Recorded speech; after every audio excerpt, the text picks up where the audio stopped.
Assalamualaikum. Hi friends. Welcome to Delicious Recipes Hut. അപ്പോൾ നമ്മുടെ ഇന്നത്തെ റെസിപ്പി വേറൊന്നുമല്ല നല്ലൊരു മീനച്ചാറാണ്. അപ്പോൾ ഇതെങ്ങനെയാണ് ചെയ്യുന്നത് നോക്കിയാലോ. ഞാനിന്ന് ചൂര മീനാണ് അച്ചാറിടാനായിട്ട് എടുത്തിരിക്കുന്നത്. കുറച്ച് കട്ടിയുള്ള ടൈപ്പ് ഏത് മീൻ വേണമെങ്കിലും അച്ചാറിടാനായിട്ട് എടുക്കാം. ഇതൊരു 2 കിലോ ഉണ്ട്. ചെറിയ കഷ്ണങ്ങളാക്കി ഉപ്പിട്ട് നല്ലതുപോലെ കഴുകി വെച്ചിരിക്കുന്ന മീനാണ്. മീൻ്റേതായിട്ടുള്ള ആ ഒരു സ്മെല്ലൊക്കെ ഉണ്ടല്ലോ, നന്നായിട്ട് പോകുന്നിടം വരെ നല്ലതുപോലെ കഴുകിയെടുക്കണം. ഇനി ഇതിലേക്ക് കുറച്ച് മസാലപ്പൊടികൾ ചേർത്ത് നമുക്ക് കുറച്ച് നേരം ഒന്ന് വെക്കേണ്ടതുണ്ട്. അപ്പോൾ അതിനായിട്ട് എന്തൊക്കെയാണ് ചേർക്കേണ്ടതെന്ന് നമുക്ക് നോക്കാം. 1/2 ടേബിൾ സ്പൂൺ മഞ്ഞൾപ്പൊടി,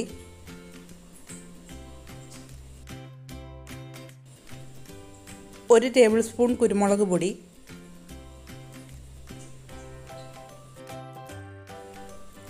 1/4 ടേബിൾ സ്പൂൺ ഉലുവാപ്പൊടി,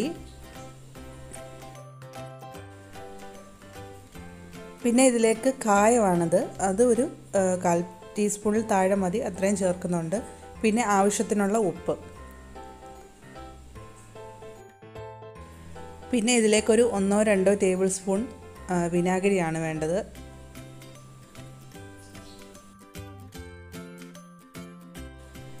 ഇഞ്ചി വെളുത്തുള്ളിയുടെ പേസ്റ്റ് ഒരു 1 ടേബിൾ സ്പൂൺ ചേർക്കുന്നുണ്ട്.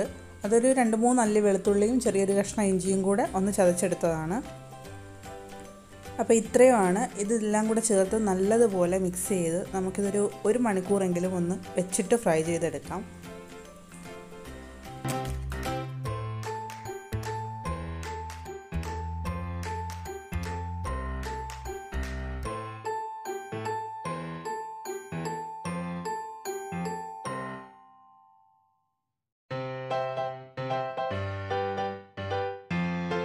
എല്ലാവർക്കും ഒരുപോലെ ഫോളോ ചെയ്യാൻ വേണ്ടിയാണ് എല്ലാം ഒരു ടീസ്പൂണിൻ്റെ അളവിൽ പറയുന്നത്.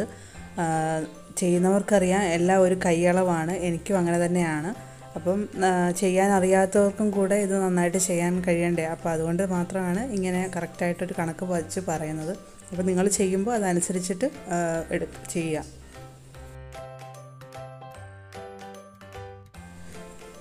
പിന്നെ ഇതിലേക്ക് വേണ്ടത് വെളുത്തുള്ളിയാണ്. ഇതൊരു 4-5 കുടം എടുത്തിട്ടുണ്ട് ഞാൻ.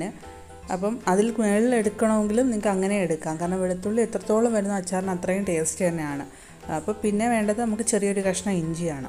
അപ്പോൾ ഇത് ഇത്രയും കൂടെ ഒന്നുകിൽ നല്ലതായിട്ട് ചെറുതായിട്ടൊന്ന് അരിഞ്ഞോ അല്ലെങ്കിൽ ചതച്ചോ എങ്ങനെ വേണമെങ്കിലും എടുക്കാം. പിന്നെ കുറച്ച് കറിവേപ്പില വേണം.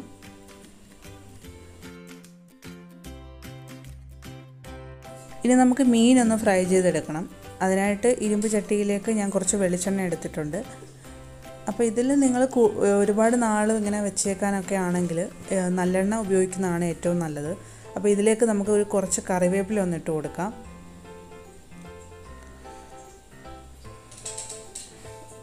ഇനി മസാല വരട്ടി വെച്ചിരിക്കുന്ന മീൻ കുറേശ്ശെ ഇതിലായിട്ട് ഇട്ട് കൊടുത്ത് വറുത്തെടുക്കാം.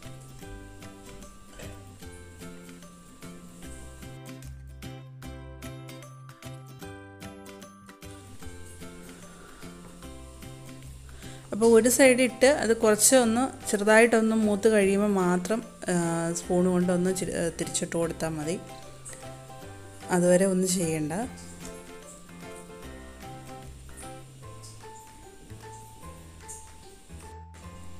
അതുപോലെ തന്നെ നമ്മൾ ഈ വറക്കാനെടുക്കുന്ന അതേ ഓയിൽ തന്നെയാണ് നമ്മൾ അച്ചാർ ഉണ്ടാക്കുന്ന സമയത്തും എടുക്കേണ്ടത്. അതേ ഓയിലെന്ന് ഞാൻ ഉദ്ദേശിച്ചത് ഇപ്പോൾ വെളിച്ചെണ്ണയാണ് നിങ്ങൾ ഉപയോഗിക്കുന്നതെങ്കിൽ അത് തന്നെ എടുക്കുക. അപ്പം വെളിച്ചെണ്ണ കൊണ്ട് ഇത് ചെയ്തിട്ട് നല്ലെണ്ണ കൊണ്ട് അച്ചാറിടുക അങ്ങനെ ചെയ്യരുത്. ഏതാണോ ഉപയോഗിക്കുന്നത് അത് തന്നെ എടുക്കുക. രണ്ടും കൂടെ കൂടി കലർത്തി അങ്ങനെ എടുക്കരുത്. അപ്പോൾ ഇത് ഏകദേശം ഇവിടെ ആയിട്ടുണ്ട്. ഇത് നമുക്ക് എണ്ണയിൽ നിന്ന് മാറ്റിയെടുക്കാം. അപ്പോൾ ഇതിൻ്റെ മൂപ്പ് നിങ്ങളൊന്ന് ശ്രദ്ധിക്കണം, കാരണം ഒരുപാട് അങ്ങ് മൂത്ത് പോകാൻ പാടില്ല. അപ്പോൾ അതൊന്ന് നോക്കി വേണം എടുക്കാൻ. അപ്പോൾ ഒരുപാട് കട്ടിയായി പോകും അച്ചാറിട്ട് കഴിയുമ്പോഴത്തേക്ക്. അപ്പോൾ അതൊന്ന് നോക്കിയെടുക്കണം. അപ്പോൾ ഇതുപോലെ നമുക്ക് ബാക്കിയിരിക്കുന്ന മീനും ഇട്ട് കൊടുത്ത് ഇതുപോലെ തന്നെ മൂപ്പിച്ചെടുക്കാം.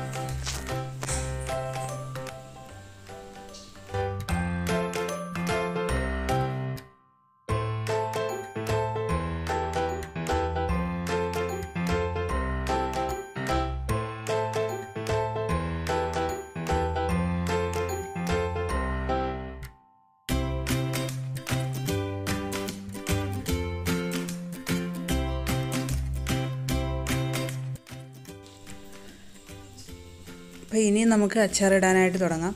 അപ്പോൾ ഞാനിവിടെ വെളുത്തുള്ളി ഇതുപോലെ ഒന്ന് അരിഞ്ഞെടുത്തിട്ടുണ്ട്. അത് ഈ എണ്ണയിലേക്ക് ചേർക്കാം. ഞാൻ മീൻ വറുത്തെടുത്ത അതേ എണ്ണയിൽ തന്നെയാണ് ചേർക്കുന്നത്. അപ്പോൾ ഈ എണ്ണ ഇതിനകത്തെ കരടൊക്കെ ഞാൻ മാറ്റി കളഞ്ഞിട്ടുണ്ട്. അപ്പോൾ നിങ്ങൾ എടുക്കുന്ന സമയത്തും അങ്ങനെ ചെയ്യുക. കാരണം ഒരുപാട് വറുത്തതിൻ്റെ ആ ഒരു പൊടിയും കാര്യങ്ങളൊക്കെ ഉണ്ടെങ്കിൽ അതൊക്കെ മാറ്റിയതിന് ശേഷം വേണം ഇഞ്ചി വെളുത്തുള്ളിയൊക്കെ ചേർത്ത് കൊടുക്കാൻ.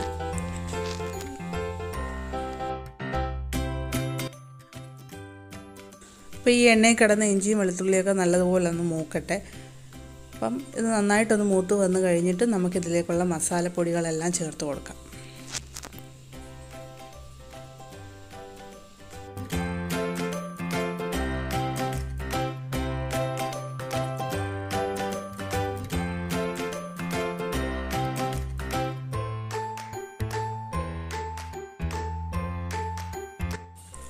അപ്പോൾ ഇതിലേക്കൊരു 1/4 ടേബിൾ സ്പൂണാണ്, ടീസ്പൂൺ അല്ല, 1/4 ടേബിൾ സ്പൂൺ അളവിൽ ഉലുവാപ്പൊടിയാണ് ചേർക്കുന്നത്. പിന്നെ വേണ്ടത് കായപ്പൊടിയാണ്. അതൊരു 1/4 ടീസ്പൂണിനടുത്തായിട്ട് കായപ്പൊടി ചേർക്കണം.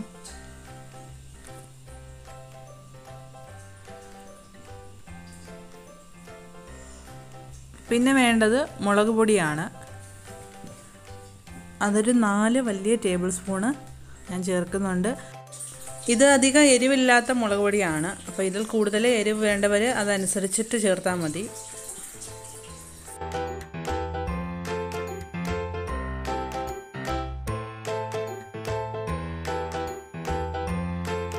മുളക് പൊടിയും കൂടി ഇട്ട് ഇത് നന്നായിട്ടൊന്ന് മിക്സ് ചെയ്ത് കൊടുക്കാം.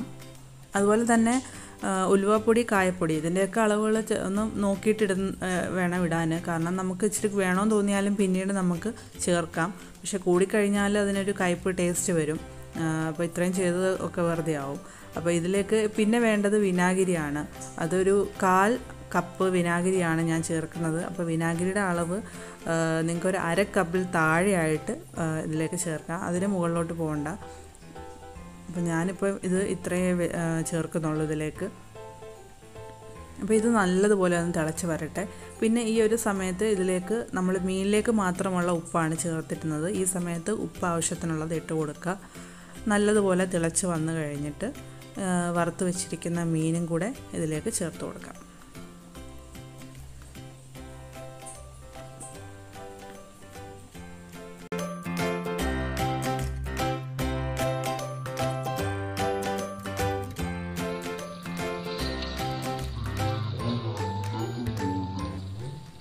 ഇനി ഇത് നല്ലതുപോലെ ഒന്ന് മിക്സ് ചെയ്ത് കൊടുക്കാം. നമ്മുടെ മീനിലേക്ക് എല്ലാ മസാലയും പിടിക്കുന്ന രീതിയിൽ ഇത് നന്നായിട്ട് ഒന്ന് മിക്സ് ചെയ്ത് കൊടുക്കാം. അപ്പോൾ ഈ ഒരു സമയത്ത് നമുക്ക് ഇതിലേക്കുള്ള ഉപ്പ്, പുളി, അതുപോലെ തന്നെ കായം, ഉലുവ അങ്ങനെയൊക്കെയുള്ള കാര്യങ്ങൾ എന്തെങ്കിലും പോരായ്മ തോന്നുന്നെങ്കിൽ നമുക്കിതിലേക്ക് ചേർത്ത് കൊടുക്കാം. അപ്പോൾ ഞാൻ ഇതൊന്ന് ടേസ്റ്റ് നോക്കിയിരുന്നു. എല്ലാം പാകത്തിനാണ്. അത് ഇനിയൊന്ന് നന്നായിട്ട് മിക്സ് ചെയ്ത് കൊടുത്താൽ മതി. ഇതിൻ്റെ അവസാനം നമ്മുടെ മീനച്ചാർ ഇവിടെ റെഡി ആയിട്ട് കിട്ടിയിട്ടുണ്ട്. ഇനി ഇത് നന്നായിട്ട് തണുത്തതിന് ശേഷം നമുക്ക് ഇത് ഒരു ബോട്ടിലിലേക്ക് മാറ്റാം.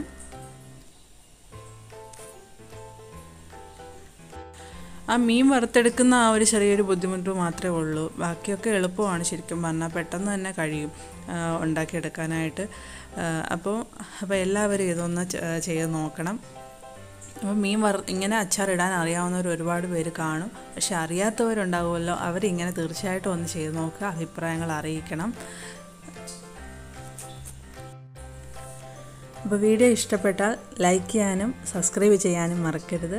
അപ്പോൾ പുതിയൊരു നല്ല വീഡിയോയുമായി നമുക്ക് വീണ്ടും കാണാം. അതുവരെ എല്ലാവരും സുഖമായിട്ടിരിക്കുക. അപ്പോൾ എല്ലാവർക്കും താങ്ക് യു.